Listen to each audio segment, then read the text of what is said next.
Muito bem, Efésios capítulo 4, versículo 11, a palavra de Deus nos diz: E ele mesmo deu uns para apóstolos, e outros para profetas, e outros para evangelistas, e outros para pastores e doutores, querendo o aperfeiçoamento dos santos para a obra do ministério, para a edificação do corpo de Cristo, até que todos cheguemos à unidade da fé e ao conhecimento do Filho de Deus, ao homem perfeito, à medida da estatura completa de Cristo, para que não sejais mais meninos inconstantes, levados em roda por todo o vento de doutrina, pelo engano dos homens, que com astúcia enganam fraudulosamente.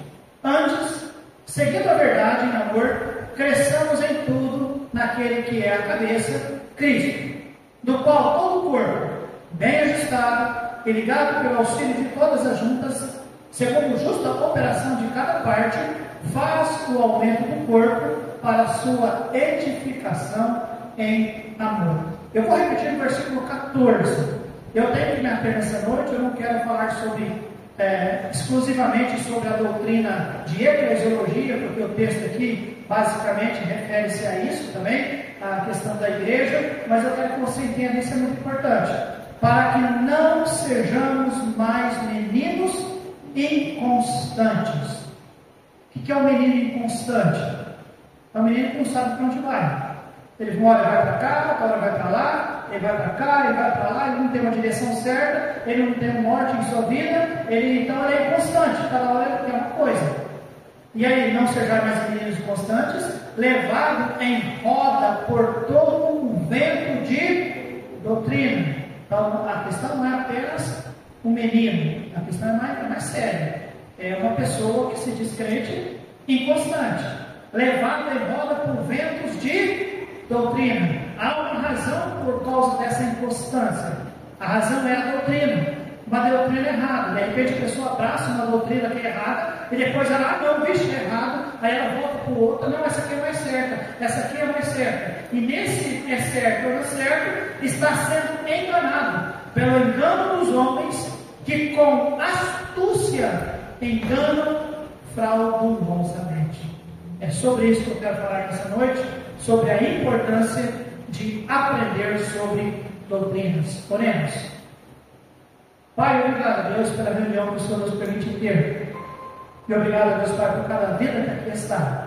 Nós pedimos a Deus por aqueles que também nos ouvem, que eles possam ser abençoados, que haja aprendizado em suas vidas acerca da importância, Deus, de estudar doutrina. Obrigado, Deus, Pai, por esse entendimento, por essa visão. Dá-nos, ó Deus, direção em tudo que nós ainda vamos fazer ao decorrer destas quartas-feiras. No nome bendito de Cristo Jesus, é que nós oramos neste momento e sempre. Amém. Doutrina da fé cristã. Estudar doutrinas, irmãos, não é dizer que nós queremos complicar as coisas na igreja. Pelo contrário, estudar doutrina, irmãos, vai ajudar-nos a alicerçar a nossa fé. Pastor, o que é doutrina? Doutrina, se você for olhar no dicionário, é um conjunto coerente de ideias fundamentais a serem transmitidas e ensinadas. Ainda o dicionário nos diz que doutrina é um conjunto de ideias básicas contidas no sistema filosófico, político, religioso ou, às vezes, econômico. O que é doutrina para nós, simplificando? Doutrina é um conjunto de princípios estabelecido biblicamente. Então, doutrina é um conjunto de princípios coerentes, ideias fundamentais para a nossa fé. Bem, amados, alguém aqui, ou alguém durante toda a existência da humanidade, alguém já viu Deus? Alguém já viu Deus? A Bíblia diz que ninguém nunca viu Deus. Mas, pastor, como é que pode? Se durante toda a existência humana ninguém nunca viu Deus, e se Deus, o nome Deus, é sempre tão falado durante todas as gerações que se levantaram, tantas culturas que estão divididas por aí, e até entre as pessoas ateus. Dias atrás eu até vi alguém falando, o meu professor é ateu, mas ele disse que o Deus dele é diferente, alguma coisa assim. Até os ateus, eles lutam contra Deus, dizendo que Deus não existe, mas eles fazem de tudo para provar que o que não existe, não existe. Não é uma insanidade? Ou seja, eles sabem que Deus existe, eles não querem reconhecer que Deus existe. Então, se ninguém viu Deus, como é que as pessoas sabem sobre Deus? É por fé. E se é pela fé, como é que se estabelece fé, pastor?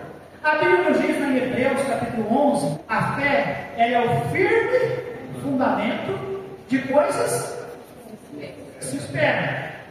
E aí diz, e prova de coisas que se não veem. Bom, se o que nos leva a saber de Deus é fé, porém fé não é uma coisa mística. Está entendendo? Porque fé tem fundamento. Fé é o firme fundamento de coisas que se esperam. E prova de coisas que se não veem. Eu não vejo, mas tem prova. E como nós podemos, E como é que nós podemos provar? Pela palavra de Deus. Lembra de Romanos capítulo 10, versículo 17? Alguém gostaria de citar para nós? E o ouvir da palavra de Deus. Irmãos, nós queremos sim estudar doutrinas, porque as doutrinas, elas fortalecem, elas não apenas fortalecem, mas elas estabelecem a nossa fé. E é a nossa fé que nos faz conhecer Deus. E essa nossa fé, ela é baseada nas Escrituras. Agora eu louvo a Deus porque alguém em algum lugar decidiu, e não foi eu, pastor, foi alguém na épocas passadas, estudiosos da palavra, eles mastigadinho deixaram para nós, irmãos. Eles dividiram as doutrinas em temas. E eu vou seguir esses temas para que nessa noite nós possamos, e nos decorrer dos dias, poder realmente estabelecer a nossa fé. Irmãos, estudar Deus e tudo que envolve ao Senhor, nós só teremos respostas pela palavra de Deus. Aqui nós teremos informações, de informações nós vamos estabelecer conhecimento, de conhecimento nós vamos ser levados a, alguém se lembra qual é o próximo passo? Primeira informação, conhecimento, depois sabedoria. Informação, conhecimento, sabedoria de Deus, sabedoria bíblica, né, amados? Com provas de algo que foi inspirado, que foi revelado, que foi preservado, que foi organizado para nós através de princípios doutrinários. E agora nós vamos estudar, amém, amados? Então, na verdade, saber doutrina, irmãos, é essencial para a nossa fé cristã. Eu volto a te perguntar, se eu perguntasse para você, você acredita em Deus? Muitos diriam, eu acredito. E a resposta que você vai me dar como prova de que Deus existe é uma resposta doutrinária. Sabia disso? A resposta que nós damos acerca de Deus, acerca de Jesus, acerca do Espírito Santo, acerca da igreja, acerca do homem, acerca dos anjos, acerca da volta de Cristo, tudo isso, a resposta que nós dermos tem que ser uma resposta bíblica, uma resposta doutrinária. Amém, amados? Saber doutrina é muito importante. Eu sei que há aqueles que dizem, olha, eu não quero saber doutrina, basta saber sobre Jesus. E aí eu pergunto, quem é Jesus? E a resposta, ela tem que ser uma resposta bíblica. Uma resposta bíblica. No decorrer do nosso estudo, nós vamos falar sobre bibliologia. Quem pode abrir para mim lá em 2 Timóteo capítulo 3, versículo 16 e o versículo 17? Toda a Escritura é divinamente inspirada e proveitosa para ensinar, para redarguir, para corrigir e para instruir em justiça, para que o homem de Deus seja perfeito e perfeitamente instruído para toda boa obra. Amém. Quantos creem que este versículo é verdade? Amém. Eu creio de todo o meu coração. amados, de Gênesis capítulo 1, versículo 1, até Apocalipse capítulo 22, e o último versículo, toda a Escritura é divinamente inspirada. Amém, amados? Então nós precisamos estudar algumas particularidades da Escritura. Agora, quando digo toda, e é toda mesmo, porém é um livro grande, sim ou não? Sim. Fácil de ser entendido? Não, não é. Difícil? É difícil. Impossível? Não. Jamais. Jamais. Tem coisas que Deus diz que Deus não revelou. Essas sim, impossível de saber, porque Deus não as revelou. Mas o que Deus revelou, amados, praticamente quase tudo nós podemos aprender, nós podemos saber, nós podemos realmente aplicar para as nossas vidas. Amém, meus irmãos? Cada palavra, porque Deus é o autor das Escrituras. Ele, através do seu bendito Espírito, ele soprou. Lembra lá de 2 Pedro, capítulo 1, versículo 20 e 21, quando que diz que, sabendo, pois, que nenhuma das profecias é de particular interpretação, mas os homens santos de Deus falaram inspirados pelo Senhor, pelo Santo Espírito do Senhor, totalmente divino, completamente sem nenhuma falha, né, irmãos? Infalível, sem nenhum erro, completamente poderosa, totalmente incrível. Este livro narra a criação, este livro narra os juízos de Deus, este livro narra os milagres de Deus, este livro narra fatos históricos que, amados, nenhum dos homens da história realmente conseguiriam aplicar, escrever e realmente registrar com tanta exatidão e perfeição como este livro revela para nós. Então, de fato, é muito importante nós estudarmos bibliologia, em primeiro lugar, porque nós precisamos estabelecer a nossa base, o nosso alicerce, o alicerce da nossa fé. É este livro. Amém. Não é uma mensagem que você ouviu e chorou. Tem gente que diz, nossa, né? Lembra daquela questão? Nossa, eu chego a arrepiar quando eu ouço. Não, tudo bem, nada contra arrepio, nada contra lágrimas por mensagens, mas isso não é base para a nossa fé. A nossa fé, a base para a nossa fé é Bíblia. Amém, amados? Amém. Testemunhos. Já ouviram testemunhos? Irmãos, é uma bênção ouvir testemunhos. Alegra-nos, sim ou não? Mas hoje, por exemplo, meu tio vai na casa da minha mãe. Nós estávamos tendo um tempo junto e ele sempre me convida, Xande, vai comigo no meu rancho, vamos pescar lá um dia e tal. E aí ele contou uma particularidade. Sabe nesses dias de incêndios que teve? Os incêndios varreram todas aquelas áreas de eucalipto, de pasto e todas aquelas coisas todas lá. E o rancho do meu tio não queimou. Em volta de tudo pegou fogo. O rancho dele é todo de madeira, bambu e palhas. E tem não sei que lugarzinho, onde tem uma grande imagem da Aparecida. E ele disse, olha, acreditem ou não, o meu rancho não queimou. É o rancho protegido. E aí? E agora? Muda isso do coração dele. Tira isso. E não queimou mesmo, irmãos. Eu não estou dizendo que foi por ela, mas eu estou dizendo que não queimou. O meu tio, o outro tio, você vai falar, pastor, né? Que estilo que o senhor tem, hein? É, que estilo que eu tenho, né? Aconteceu, eu vou falar. Meu tio falou, eu não saio de casa porque eu sonhei que alguém ia morrer. A minha tia, deixa de ser besta, rapaz. Eu não saio de casa de carro porque eu sonhei com um acidente de carro. Minha tia, deixa de ser boa, não acontece nada não. Eu não, eu vou a pé na cidade. Foi a pé na cidade. Quando ele chegou em casa, passou pouco tempo, o primo dele morreu atropelado. Aí ele só virou para minha tia e falou, falei de você, que morreu alguém. Como se explica isso? Eu não explico. Um dia nós ia perguntar, pastor, mas eu já fui orar no monte e eu vi os gravetinhos pegar fogo. Como se explica isso? Eu não sei como explica isso. E nem tenho a pretensão de explicar. Mas não é base para a nossa fé. Amém, amados? Pode não ser explicável, e não é explicável. Eu não sei como pegou fogo com esse graveto. Mas eu não devo estabelecer uma fé, uma doutrina em cima de graveto pegando fogo, ou de um rancho que não queima, ou de pessoas que morrem atropeladas depois de ouvir um sonho. Isso não é base para a doutrina. A base para a nossa doutrina é o que, irmãos? Palavra de Deus. Toda a Escritura é divinamente inspirada. A Bíblia diz que a fé vem pelo ouvir, e o ouvir vem pela palavra de Deus. Amém, igreja?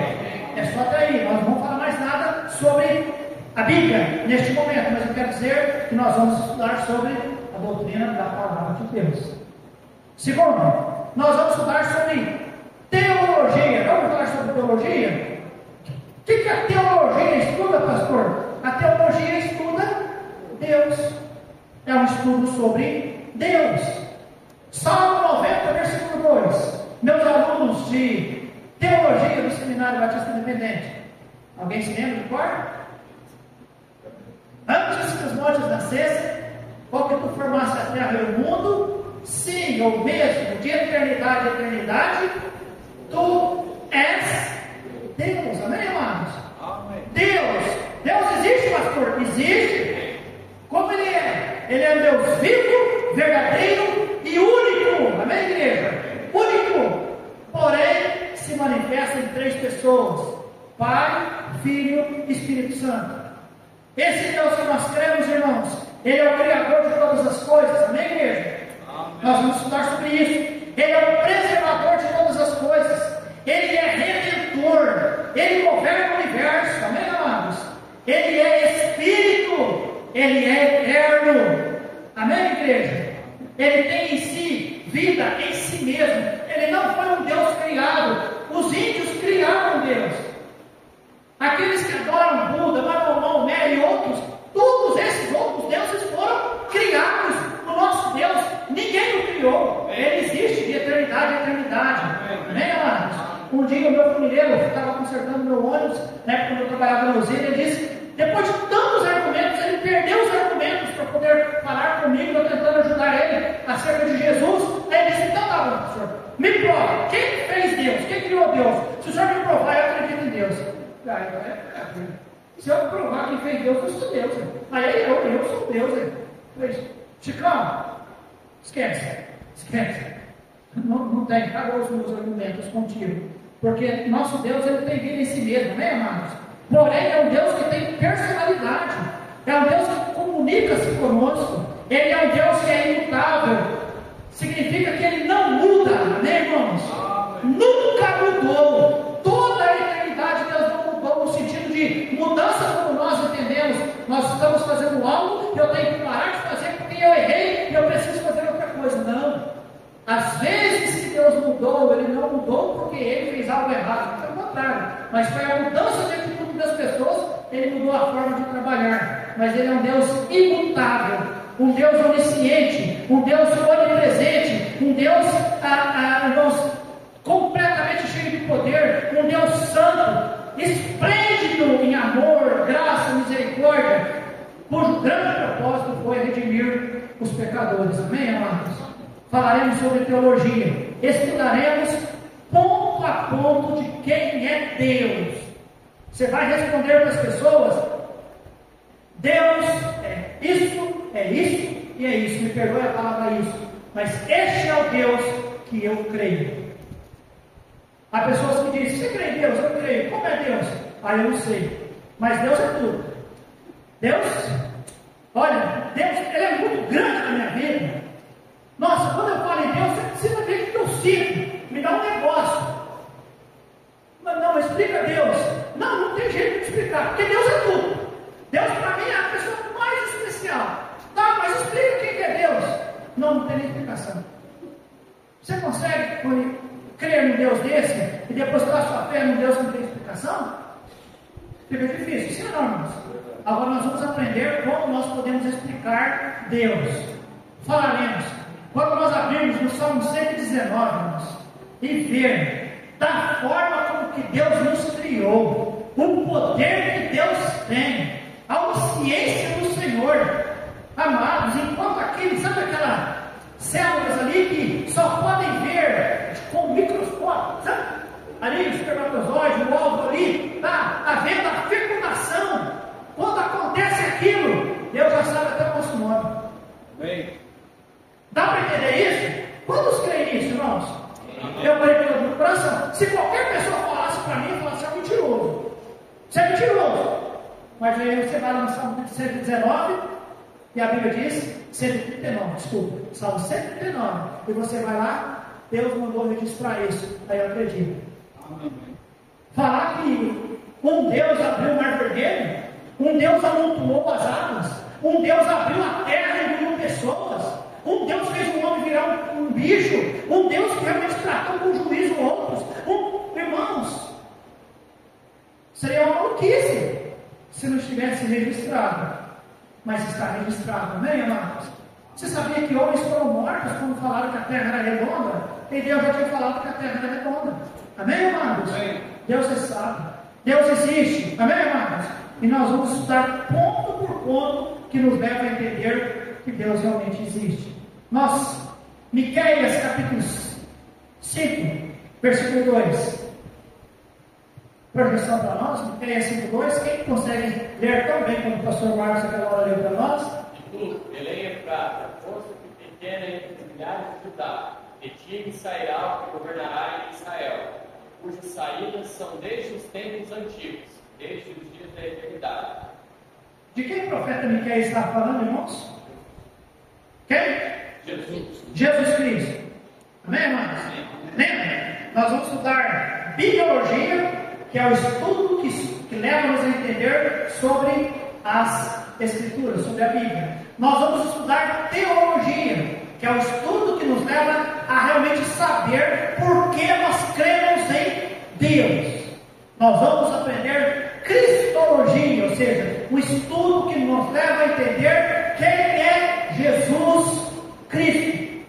Eu não quero ser repetitivo, nem precisa fazer, você já pegou a ideia. Há também pessoas que dizem, eu creio em Jesus. Aí você diz, crê? Quem é Jesus? Às vezes alguns até dizem, o Filho de Deus. Mas para por aí. E tem tanta confusão acerca disso. Nós veremos, meus amados, Jesus Cristo, ele é 100% Deus e foi 100% homem. Amém, amados? Falaremos de sua humanidade desde o seu nascimento miraculoso, porque ele nasceu de um grande milagre. Ele nasceu como fruto de uma profecia de muitos anos. E aqui está uma profecia. O profeta Miqueias, Isaías também profetizou sobre o nascimento de Jesus. Aliás, profetizou até sobre a morte de Jesus. De fato, ele nasceu, ele cresceu, ele teve limitações, ele teve sofrimento e ele morreu. Estudaremos o caráter de Jesus Cristo, completamente santo, amém, amados? Santo como Pai, manso, humilde, determinado, amoroso, obediente, disposto a cumprir e cumpriu à risca a vontade do Pai, dando-nos exemplo de que se nós decidirmos seguir o Senhor Jesus, nós podemos ser verdadeiramente cristãos, ou seja, pessoas que se parecem com Cristo, amém, amados? Dando-nos, além da salvação, um verdadeiro exemplo de como viver para agradar ao Pai, Jesus Cristo. Estudaremos quem é Jesus, o que é que ele fez, como foi a obra. Quando estudarmos sobre Jesus, falaremos da sua pessoa e falaremos da sua obra. Estudaremos ainda João 16, versículo 13. Quem pode ler para nós? João 16, 13. Mas quando vier aquele, o Espírito de verdade, ele nos guiará em toda a verdade, porque não falará de si mesmo, mas dirá o que tiver ouvido, e nós anunciará o que há de. Amém. De quem é esse que Cristo estava falando como promessa para os seus, a quem ele estava pronto a deixar naquele momento? Espírito Santo. Lembra quando eu falei sobre Deus? É o único Deus, porém ele se manifesta em 3 pessoas: Pai, Filho e Espírito. E há como se dividir. Não são 3 deuses, é o único Deus, porém divide-se em 3 pessoas, cada um com particularidades, cada um com operações diferentes.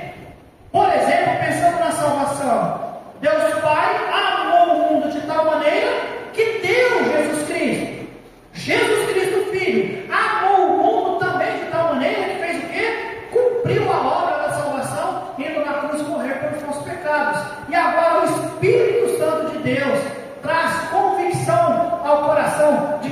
pregando a Bíblia, de quem está ouvindo a palavra de Deus, e aí a salvação é de fato um fruto vindo do trabalho do Espírito Santo, na vida de quem prega e na vida de quem ouve. Amém, amados?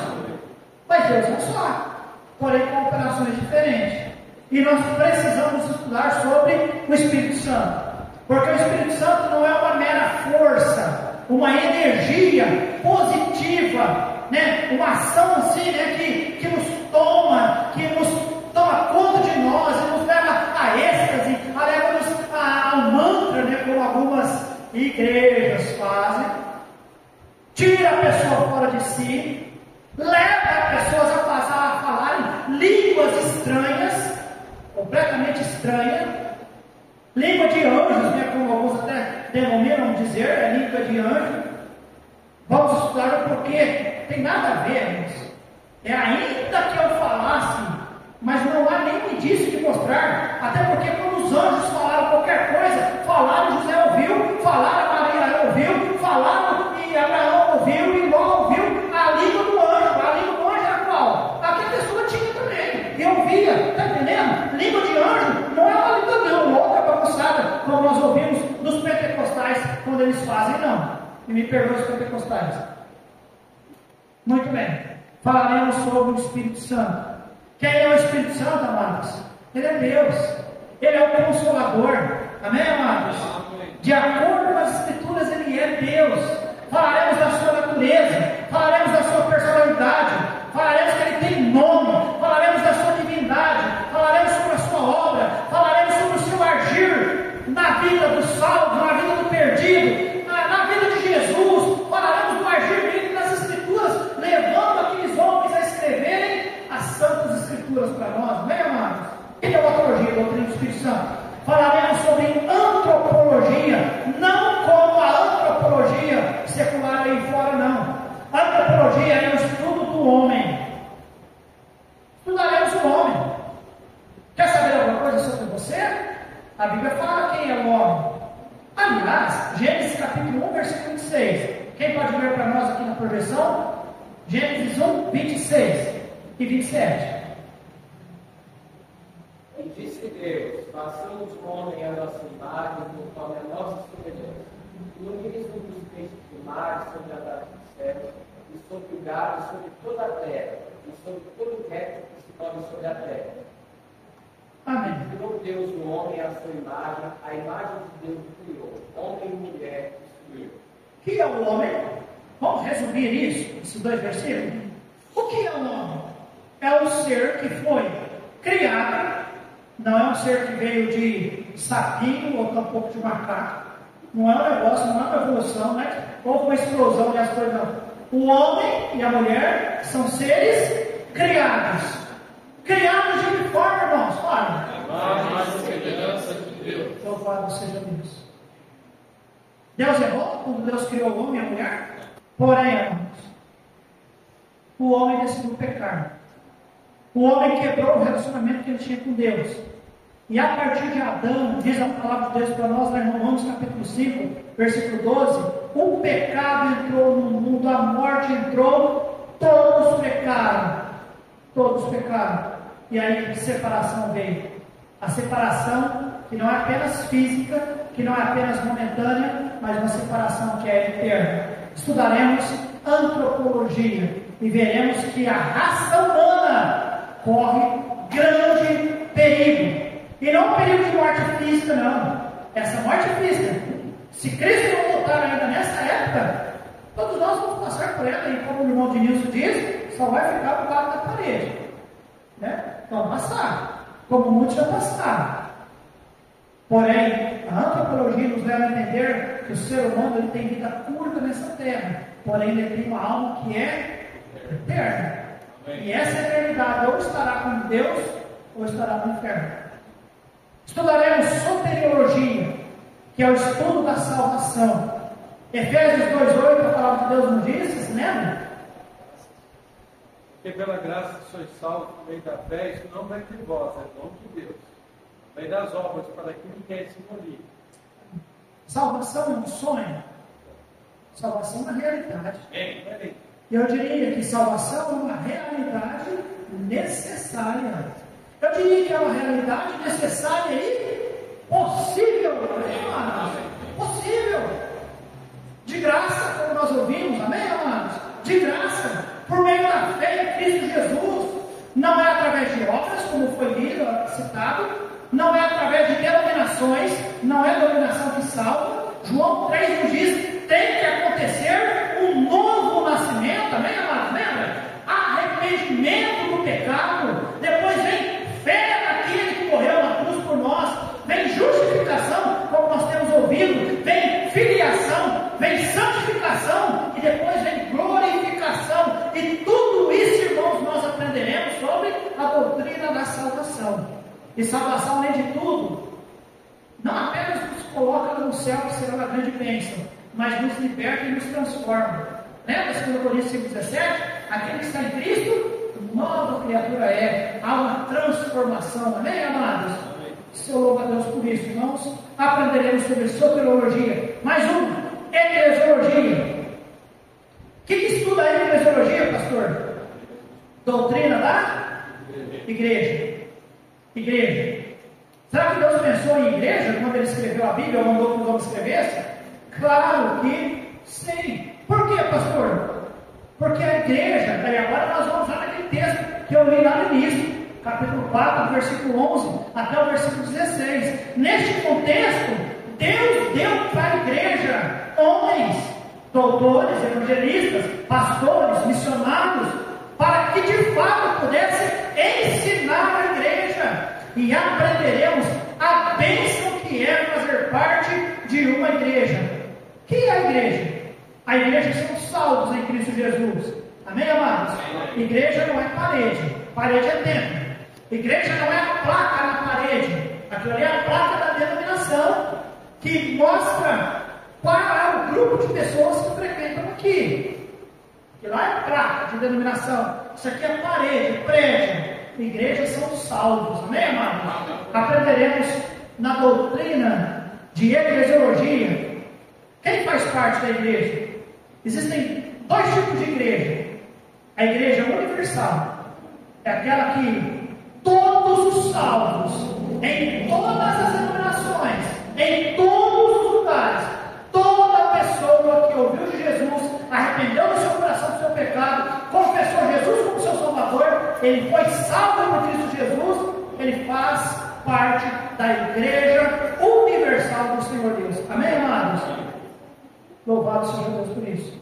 Agora, existe a igreja universal e tem a igreja local. O que é a igreja local? Nessa noite, isso aqui é a nossa igreja local.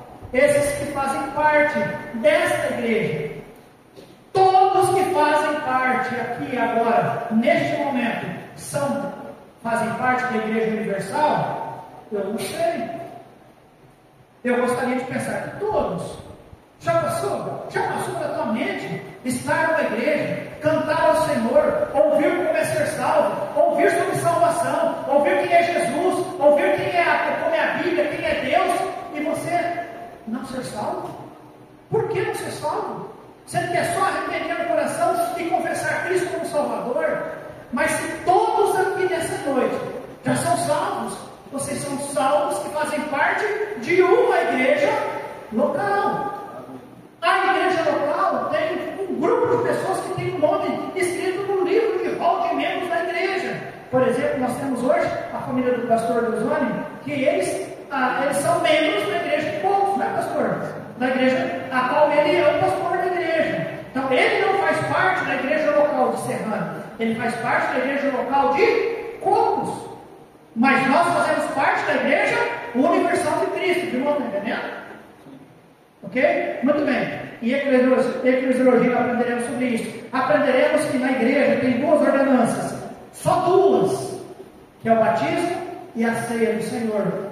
Tem dois ofícios eclesiásticos, que é o de pastor e diácono. Não tem na Bíblia para a igreja missionário, diácono, porteiro, limpador, professor de escola dominical, nada disso. E não é porque não tem, não são coisas fantásticas para serem. Glória a Deus pelos irmãos que fazem parte, mas biblicamente só tem pastor e diácono. Aprenderemos sobre isso. E em último lugar, nós falaremos. Quem pode ler para mim o último texto da noite, Apocalipse capítulo 1, versículo 19.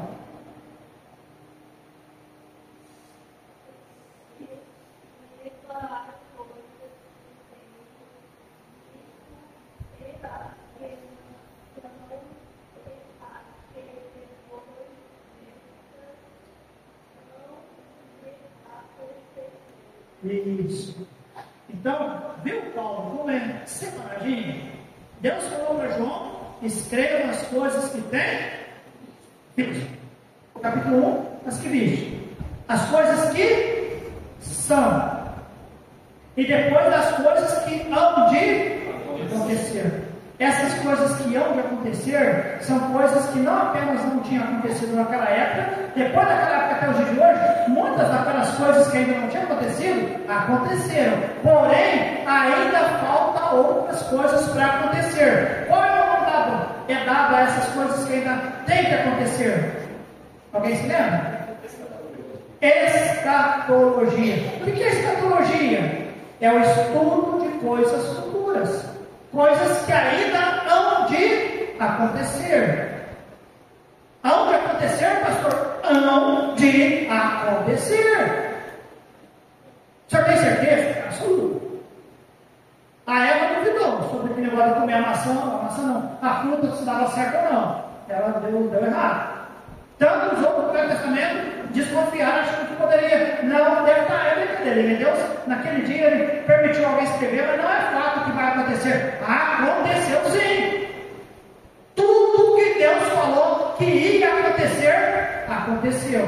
Pastor, coisas que ainda não aconteceram, Deus falou que vai acontecer, vai. E nós vamos estudar sobre elas, amém, amados?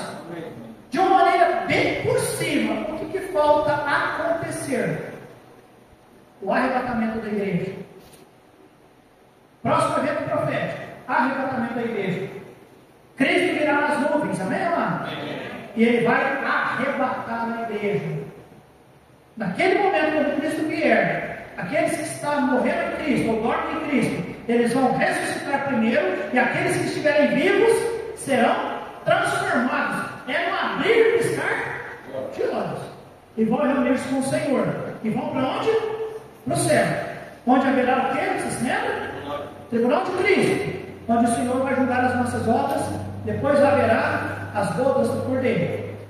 Esse período vai durar cerca de 7 anos. Nestes 7 anos no céu, aqui na terra, acontecerá o que nós chamamos de tribulação.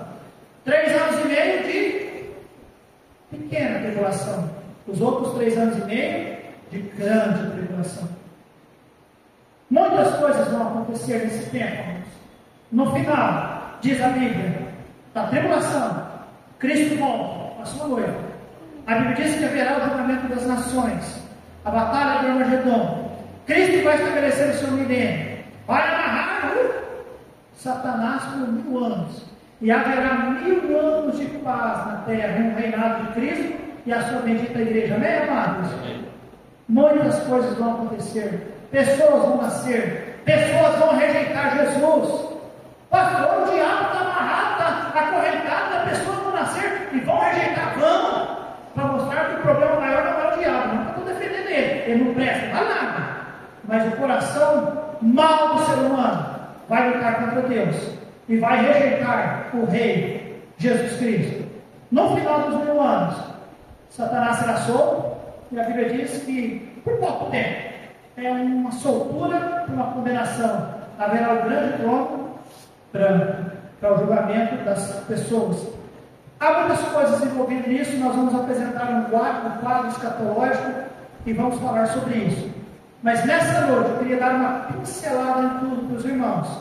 Então nós estudaremos juntos as quartas-feiras. E eu não estou dizendo que cada quarta-feira, não. Às vezes uma quarta-feira nós não vamos passar nem a introdução de uma doutrina. Há doutrinas que são maiores, outras são menores, mas estudaremos juntos bibliologia, teologia, cristologia, pneumologia, eclesiologia, soteriologia, doutrina da salvação, antropologia e, por final, estudaremos escatologia. E eu espero que os irmãos sejam alicerçados na santa e bendita palavra. E aí, quando alguém perguntar para você, aí você, de uma maneira humilde, responda com mansidão a esperança que nós temos em Cristo Jesus, mas responda doutrinariamente. Quando o cristianismo estava dispondo, o início do cristianismo foi marcado por muita perseguição. Só que a perseguição não conseguiu parar a igreja. Não conseguiu. As pessoas que eram perseguidas, elas iam falando de Jesus. E conversões aconteciam. Você sabe quando as coisas começaram a ficar ruins? Quando o imperador Constantino, depois do ano 300, ele resolveu oficializar o cristianismo. E aí ele fez o quê? O que o pica-pau fazia.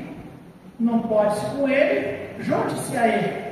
Constantino parou de perseguir a igreja, ele oficializou a igreja, ele estabeleceu alguns dogmas, né? Por exemplo, batismo de criança, toda criancinha tinha que ser batizada, e com isso, irmãos, acabou a perseguição e virou a enxurrada que virou.